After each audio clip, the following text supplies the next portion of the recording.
पिछले दिनों हजारों बच्चे सड़क पर उतरे, उन्होंने अपनी पीड़ा व्यक्त की। गांधी जी के दिखाए हुए रास्ते पर अहिंसा और सत्य को अपने दिलों में रखते हुए गाते मुस्कुराते हुए शांतिपूर्वक प्रदर्शन किया।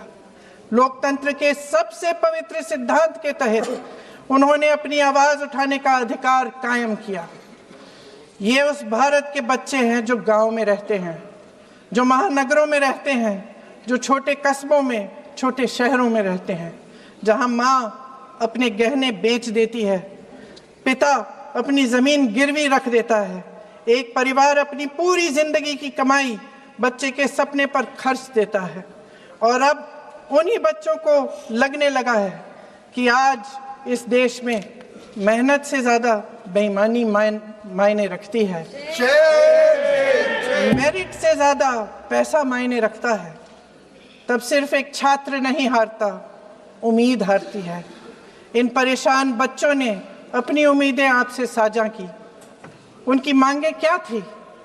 कि पेपर लीक करके उनके साथ जो बार बार अन्याय किया जा रहा है उस पर कार्रवाई की जाए, कि जो सिस्टम उनके भविष्य को कुचल रहा है उसे सुधारा जाए, कि जो माफिया उन्हें घेरे हुए है उसे हटाया जाए, कि जिस मंत्री के कार्यकाल में यह सब हुआ वह इस्तीफा दे, कि उन पर बर्बरता करने वालों पर कार्रवाई की जाए और उसके लिए माफी मांगी जाए। बस यही उनकी मांग थी ना, कि जो शिक्षा और स्वतंत्र अभिव्यक्ति का अधिकार उन्हें संविधान ने दिया है उसे कायम रखा जाए। महोदय, हमारे एजुकेशन सिस्टम में कुछ समय से बहुत खामियां भर चुकी हैं। बच्चों पे जो प्रेशर डाला जाता है उसकी वजह से सैकड़ों बच्चों ने आत्महत्या कर डाली है।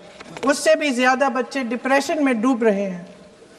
परिवारों पर बच्चों को पढ़ाने लिखाने के लिए घूस, capitation fees, tuition fees, coaching fees आदि के घिनौने दबाव हैं।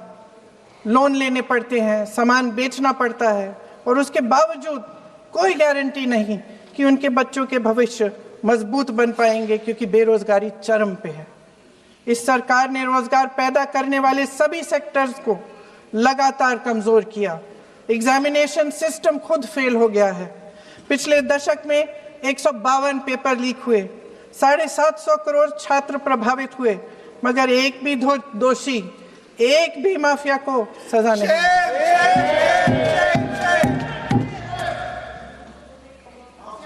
हमारे एजुकेशन में आरएसएस के प्रचारकों को भर भर कर उसे खोखला बना दिया है।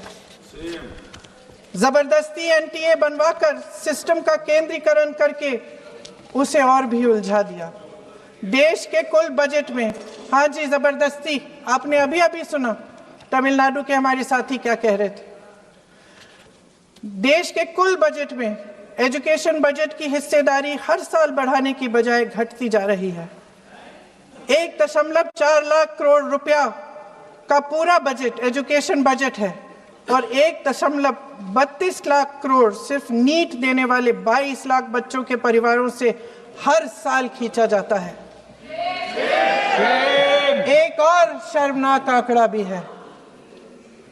1.4 लाख करोड़ रुपया हमारा पूरा एजुकेशन बजट और 16 लाख करोड़ रुपए जो मौजूदा सरकार ने बड़े उद्योगपतियों के लोन माफ किए हैं। सोचिए कि इस सरकार की प्राथमिकताएं क्या है।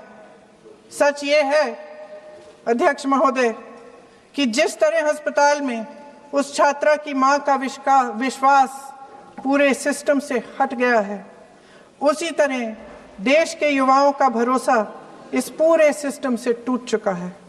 और जब इस तरह देश के भविष्य, हमारे युवा निराश होकर सरकार और सिस्टम से अपना भरोसा हटा देते हैं, तो उस भरोसे को फिर से बनाने के लिए सिस्टम के अंदर से जवाब नहीं ढूंढा जा सकता। उसके दायरे से बाहर निकलना पड़ता है, नए सिरे से ठोस प्रयास करने पड़ते हैं।